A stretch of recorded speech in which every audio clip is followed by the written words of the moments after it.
Hello everyone. आज हम आपको एक बिल्कुल ही खास व बिल्कुल सबसे बढ़िया टॉपिक कह सकते हैं जिसको वो करवाने जा रहे हैं, जिसको लोग बिल्कुल आसान सा टॉपिक मानते हैं लेकिन वास्तव में वो डिफिकल्ट टॉपिक है। जैसे और कारण क्या है उसका कारण हम अभी आपको बताएंगे। पहले उस टॉपिक पे चर्चा करते हैं। देखिए, इंग्लिश में नंबर कम क्यों आते हैं, ये सभी बच्चों की प्रॉब्लम है, लगभग सभी की, कि इंग्लिश में नंबर कम क्यों आते हैं या कॉम्पिटिटिव एग्जाम में नंबर कम क्यों आते हैं। एसएससी में, रेलवे में, बैंक्स में जो एग्जाम होते हैं उनमें नंबर कम क्यों आते हैं, उसका सबसे बड़ा कारण है इंग्लिश। और इंग्लिश में फिर सबसे बड़ा कारण है नंबर्स। तो नंबर सबसे कम क्यों आते हैं, ठीक है। टुडेज टॉपिक इज इंग्लिश में नंबर कम क्यों आते हैं। आज हम आपको बताएंगे कि इंग्लिश में नंबर कम क्यों आते हैं। उसका सबसे बड़ा कारण क्या है। कुछ संख्याएं के दो समान भाग होते हैं। दोबारा सुनो, कुछ संख्याओं के दो समान भाग होते हैं, इसलिए उन्हें बहुवचन माना जाता है। वो चीज से तो एक है, वस्तु एक है, लेकिन उसके दो भाग होते हैं, इसलिए उसे प्लूरल माना जाता है, ठीक है नी। तो प्लूरल माना जाता है तो उसको सिंगुलर और प्लूरल की जब गलती होगी तो डेफिनेटली से आपका आंसर भी गलत जाएगा, क्योंकि आप उसको देखते ही सिंगुलर और प्लूरल को सिंगुलर मान लेते हो और सिंगुलर को प्लूरल मान लेते हो। या दूसरे शब्दों में कहें, यदि आपके नंबर्स गलत हैं, नंबर्स मीन्स एक वचन और बहुवचन, यदि आपके नंबर्स गलत हैं तो डेफिनेटली आपका सब्जेक्ट वर्ब एग्रीमेंट डेफिनेटली गलत होगा, जो कि कई टॉपिक्स में, कई विषयों में काम करता है। इसलिए देखते हैं, देखना क्या है कि कुछ ऐसी संख्याएं हैं जो उसको चाहे हम सिंगुलर के तौर पर प्रयोग करें या प्लूरल के तौर पर प्रयोग करें या एक वचन के तौर पर प्रयोग करें या बहुवचन के तौर पर प्रयोग करें, उनमें कोई बदलाव नहीं होता, वो प्लूरल मानी जाती है। और उनके साथ जो हेल्पिंग वर्ब आती है वो भी प्लूरल ही मानी जाती है, या उनके साथ हेल्पिंग वर्ब जो है वो प्लूरल ही आती है। देखिए वे शब्द, फर्स्ट है सीजर्स, SCISSORS, सीजर्स। कहने को एक वस्तु है कैंची, लेकिन लिखा क्या जाता है सीजर्स। पैंट एक ही शब्द है, लेकिन लिखा क्या जाता है इंग्लिश में पैंट्स, क्योंकि पैंट की दो समान टांगे होती हैं। स्पेक्टेकल्स, चश्मा, बाद में एस है, ठीक है। और ये मानना भी प्लूरल जाता है, क्योंकि उसकी दो शीशे होते हैं या दो टांगे होती हैं चश्मे की, या दो डंडियां होती है चश्मे की, या दो ग्लासेस होते हैं, इसलिए उसे प्लूरल माना जाता है। चीज तो एक ही है लेकिन उसे माना जाता है प्लूरल। जैसे स्पेक्टेकल्स, पिंसर्स, ठीक है ना, फैक्टर्स, ये सभी वस्तुएं एक ही है लेकिन इनको माना जाता है प्लूरल।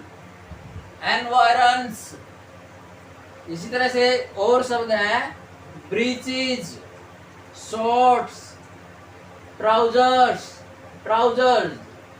टॉम्स, पायजामाज, जो पजामा होता है, पजामा तो एक है लेकिन उसकी दो समान टांगे होती हैं, इसलिए प्लूरल माना जाता है।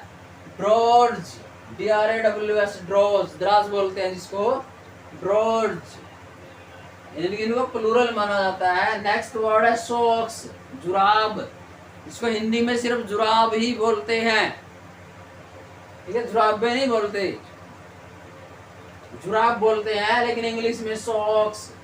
एनल्स, जो कि रिकॉर्ड होते हैं किसी चीज के, किसी भी चीज का आंकड़ा है या डेटा है, एनल्स।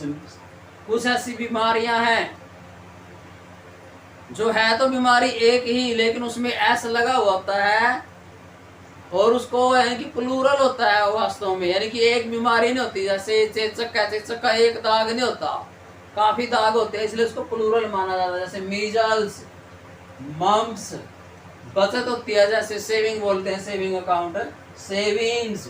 ऐसे बहुत से और भी शब्द हैं जो आपको अच्छी तरह से याद रखने चाहिए कि ये सिंगुलर है या प्लूरल है, ठीक है। वरना आपके ये नंबर्स में तो ये आएंगे ही आएंगे, नंबर्स में यानी एक वचन बहुवचन में तो आपके नंबर कटेंगे ही कटेंगे अगर ये गलत है। तो सब्जेक्ट वर्ब एग्रीमेंट जहां भी प्रयोग करेंगे किसी वाक्य में, ऐसे में, क्लोज टेस्ट में, कुछ भी है उसमें आपके नंबर पक्के कटेंगे अगर आपको इसकी नॉलेज नहीं है। एग्जाम्पल के तौर पर देखते हैं, फिर आपको और आसानी से समझ में आ सकता है। देखते हैं एग्जाम्पल। देखिए एग्जाम्पल, फर्स्ट एग्जाम्पल है मेरी कैंची बहुत बढ़िया है। मान लो कोई इंग्लिश में बोलता है, हिंदी में बोलता है कि मेरी कैंची बहुत बढ़िया है, तो उसकी इंग्लिश क्या बनेगी? माई सीजर्स। कैंची के दो समान भाग होते हैं, कैंची के दो समान भाग होते हैं, इसलिए इसको प्लूरल माना जाता है। हिंदी में एक ही आएगी कैंची, लेकिन इंग्लिश में क्या लिखेंगे? Scissors. My scissors are very great. मेरी कैंची बहुत बढ़िया है। नेक्स्ट सेंटेंस है उसका पजामा फटा हुआ है। उसका पजामा फटा हुआ है। हिंदी में एक ही पजामा है और बोला भी एक ही जाता है, लेकिन इंग्लिश में क्या बोलेंगे? His pyjamas are torn. Are आएगा और इसमें भी प्लूरल फॉर्म आएगी SEIS के साथ। His pyjamas are torn. उसका पजामा फटा हुआ है। दूसरा एग्जांपल देखो, मेरा चश्मा टूटा हुआ है। मेरा चश्मा टूटा हुआ है। चश्मा एक ही है, लेकिन इंग्लिश क्या बनेगी उसकी? My spectacles are broken. My spectacles are broken. मेरा चश्मा टूटा हुआ है। नेक्स्ट, उसकी पैंट बहुत अच्छी है। क्या कोई पैंट अच्छी डाले हुए है, उसकी प्रेजिंग कर रहे हैं? उसकी पैंट बहुत अच्छी है। पैंट तो एक ही है, तो ये तो नहीं कि दो दो तीन तीन पैंट डालेगा, पैंट तो एक ही है, लेकिन इंग्लिश क्या बनेगी? His pants. एस जुड़ेगा यानी कि प्लूरल लिखा जाएगा। His pants are so nice. उसकी पैंट बहुत बढ़िया है। इसी तरह से और भी एग्जांपल्स हैं, देखते हैं नेक्स्ट एग्जांपल, थोड़ा और क्लियर हो जाए इसलिए देखते हैं कुछ और एग्जांपल।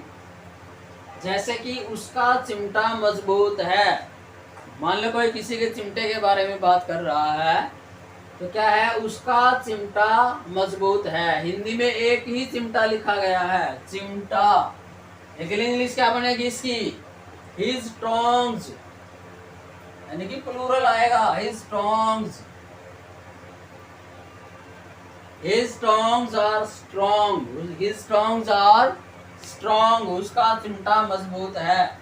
गीता की जुराब गिल्ली है। यहाँ पे एक ही जुराब है, गीता की जुराब गिल्ली है। ये तो नहीं सकता कि कोई बारिश में भी गया या पानी में खड़ा है और उसकी एक ही जुराब गिल्ली रहेगी, ठीक है नहीं? लेकिन हिंदी में बोली सिर्फ एक जाती है। गीता की जुराब गिल्ली है, तो इंग्लिश क्या बनेगी इसकी? Geeta's socks are wet. Geeta's socks are wet. Next है भिखारी को भिक्षा मत दो। भिखारी को भिक्षा मत दो। भिक्षा एक ही शब्द है यहाँ पे, लेकिन इंग्लिश क्या बनेगी? Don't give alms to beggars. Don't give alms, L silent रहेगा इसमें। Don't give alms to beggars. Next sentence है वह खसरा से पीड़ित है, यानी कुछ बीमारियां ऐसी हैं जिनको हमेशा प्लूरल ही माना जाता है। वह खसरा से पीड़ित है। यहाँ पे खसरा एक ही है हिंदी में देखने में, यानी कि सिंगुलर है, तो इंग्लिश क्या बनेगी इसकी? He is suffering from measles. Plural में बोला जाएगा, he is suffering from measles. और क्लियर हो जाए इसलिए देखते हैं कुछ और एग्जाम्पल। नेक्स्ट एग्जाम्पल देखते हैं जो कुछ अलग टाइप के हैं, पहले वाले से अलग हैं। जैसे पहले क्या था, हिंदी में एक वचन लिखा गया था और इंग्लिश में प्लूरल था। तो अब क्या है, हिंदी में प्लूरल है लेकिन इंग्लिश में देखने में एक वचन लगता है, लेकिन वास्तव में वो भी प्लूरल है। देखो, जैसे मछलियां पानी में रहती हैं। मछलियां पानी में रहती हैं, हिंदी में क्या लिखा गया है? मछलियां। लेकिन इंग्लिश में क्या लिखेंगे, केवल फिश। या एक मछली की बात कर रहे हैं तब भी फिश लिखेंगे, ज्यादा की बात कर रहे हैं तब भी फिश लिखेंगे। Fish live in water, fish live in water. Hindi में क्या है, मछलियां, लेकिन इंग्लिश में क्या लिखेंगे, केवल फिश। क्योंकि ये सिंगुलर हो चाहे प्लूरल हो, इनको प्लूरल ही माना जाता है, इसलिए लिव, ठीक है ना, प्लूरल की हेल्पिंग वर्ब आई है इसके साथ। Fish live in water. Next देखते हैं, या इधर से देख सकते हैं, ये प्लूरल है नहीं है, ये है। हिरण, हिरण जंगल में रहते हैं, हिरण जंगल में रहते हैं, है नहीं है प्लूरल है। हिरण जंगल में रहते हैं। इंग्लिश क्या बनेगी, deer live in forest. S नहीं लगाया यहाँ पर, ना फिश में लगाया है ना डियर में लगाया है, यस, ठीक है, ध्यान से देखना है। डियर लिव इन फॉरेस्ट, हिरण जंगल में रहते हैं। ये देखने में काफी आसान टॉपिक लगता है, लेकिन सबसे ज्यादा गलतियां बच्चों से इसी चैप्टर में होती है, यानी कि नंबर्स में होती है।